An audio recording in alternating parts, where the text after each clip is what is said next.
문화평론가 장희찬입니다. 오늘의 팩트. 가짜 고향 김의겸은 가짜를 입에 올릴 자격이 없다. 윤석열 후보의 지난 광주 방문이 범여권과 민주당, 또 문재인 정부 입장에서 뼈아프긴 아팠나 봅니다. 문재인 정부 청와대 대변인 출신인 열린민주당 김의겸 의원이 뜬금없이 가짜 무용담 타령을 하고 나왔습니다. 윤석열 후보가 서울대 법대 학생 시절 모의 재판에서 전두환 전 대통령에게 사형을 구형했다는 게 알려진 것과 다르다면서 5.18 이전 5월 8일에 사형을 구형했다, 그런 판결을 내린 것이다. 그게 별로 대단한 게 아니다. 이런 식으로 이야기를 하고 나왔습니다. 지난 일요일에 많은 또 다른 이슈들이 없었기 때문에 김의겸 의원의 발언이 포털 메인 등에 배치가 되어 있더라고요.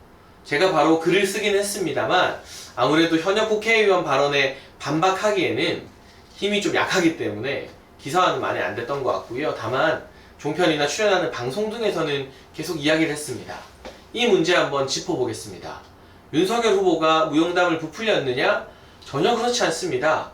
이미 경향신문 인터뷰를 통해서 5월 8일에 모의 재판이 있었고 본인이 재판장으로 전두환 전 대통령에게 무기징역을 선고했다, 이런 사실을 먼저 밝혔죠. 5월 8일이라고 해도 5.18 직전이라고 해도 보도 통제가 되는 등 매우 삼엄하고 흉흉한 분위기였습니다. 그리고 그 모의 재판이 있었던 바로 다음날 호외가 돌면서, 요즘 같으면 찌라시라고 해야 될까요? 그러한 소식이 돌면서 윤석열 학생이 무기징역을 선고했다 또는 사형을 선고했다, 이런 자세한 내용들까지 담겨 있었다고 합니다.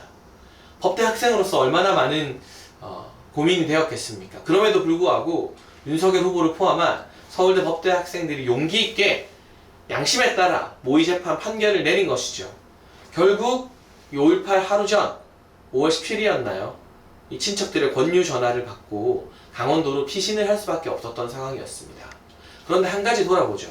1980년 서울대 법대 학생 윤석열은 전두환 전 대통령의 독재와 이런 이 군사 정권에 맞서서 무기징역을 선고하는 판결을 내리고 강원도로 피신을 갔습니다.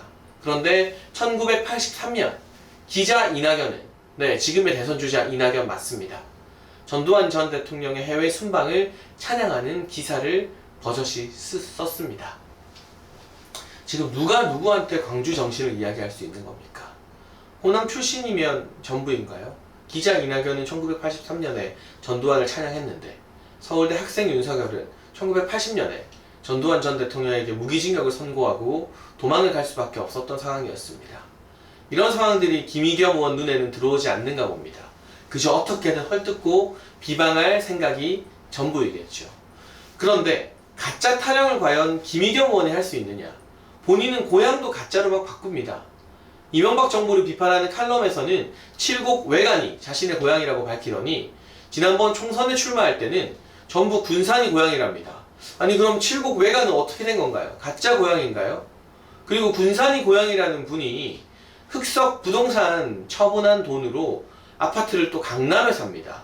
우면산 인근의 요지의 아파트를 사서 가격이 많이 올랐다고 하는데 군산에는 좋은 아파트가 없나요?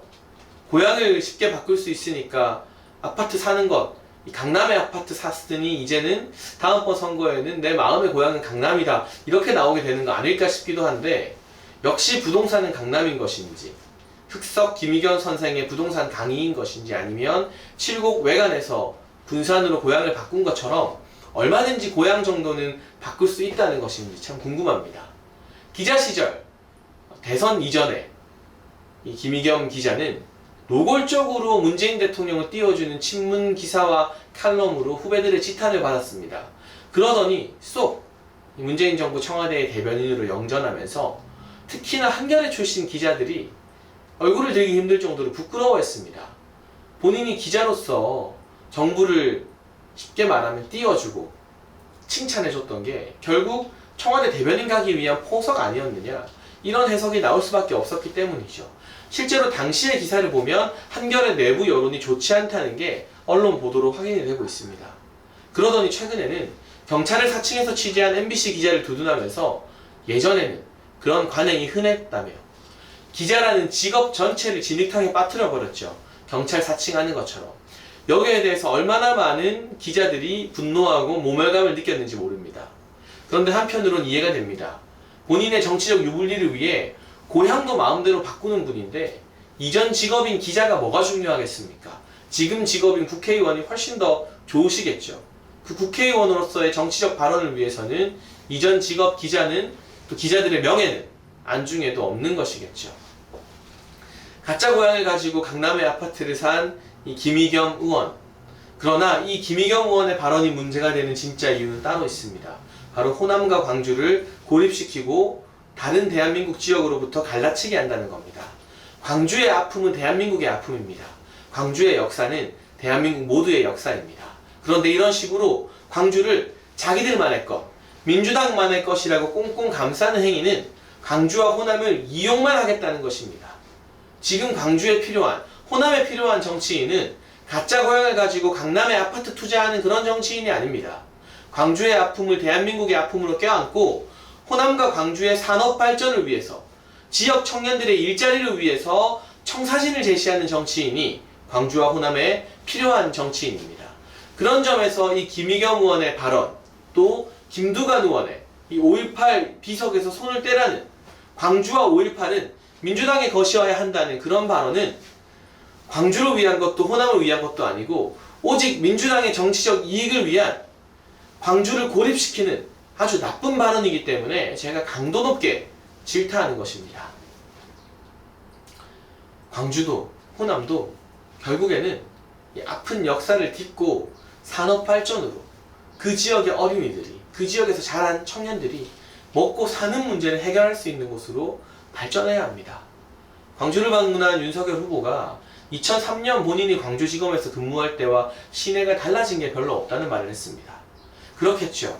광역시 중에 유일하게 스타필드나 코스트코, 이케아 같은 복합 쇼핑몰이 없는 도시가 바로 광주니까요. 그로 인한 피해는, 시민단체들이 복합 쇼핑몰 설치를 반대해서 얻는 피해는 누가 봅니까? 고스란히 광주의 20대와 30대, 40대가 그 피해를 보고 있습니다. 추모하는 것 필요합니다. 하지만 추모만 하고 추모를 이용해서 시민단체의 이권, 정치인들의 이권만 일방적으로 챙겨간다면 다수의 광주 평범한 시민들과 호남의 지역 주민들이 더딘 발전으로 인한 피해를 보게 되는 겁니다. 인공지능 사관학교를 방문한 것, AI 산업, 첨단 산업의 발전 기지가 되겠다고 청사진을 제시하는 것, 그리고 젊은 층의 니즈라고 할 수 있는 복합 쇼핑몰 설치 등 다양한 산업 비전을 광주와 호남에게 안겨주는 정치인들이 지금 절실하다는 생각이 듭니다. 어떻게든 광주를 이용하고 광주를 대한민국과 갈라치기 위해서 자신들의 정치적 이 자산으로 꽁꽁 싸매려는 김의겸과 김두관 같은 정치인들이 광주를 망치고 있는 것입니다. 그들이 과연 1983년도 전두환을 찬양했던 이낙연 후보한테는 무슨 말을 할 수 있는지 한번 두고 보겠습니다. 오늘의 팩트. 가짜 고향을 가진 김의겸의 가짜 무용담 발언은 광주를 고립시키는 것이다. 정말 나쁜 정치인들, 아직까지도 지역 감정을 이용하는 이런 정치인들, 지역 감정을 해소하고자 했던 노무현 전 대통령의 그 정신을 이어받는다면서 정작 지역 감정을 이용하는 지금의 민주당, 또 열린민주당 국회의원들을 보면 아마 노무현 전 대통령이 통탄하면서 땅을 칠지도 모르겠다는 생각이 듭니다. 지역 감정 해소를 하기 위해서 더욱더 적극적으로 호남에 다가가야 하고요. 이런 식으로 호남을 이용하라는 사람들과 맞서 싸우면서 분명한 산업 발전의 청사진을 제시하는 것이 대한민국 통합의 길이다. 그리고 지역 균형 발전의 길이다라는 그런 말씀을 드리고 싶습니다. 다음 시간 저는 또 다른 팩트를 들고 돌아와서 여러분과 함께 하겠습니다.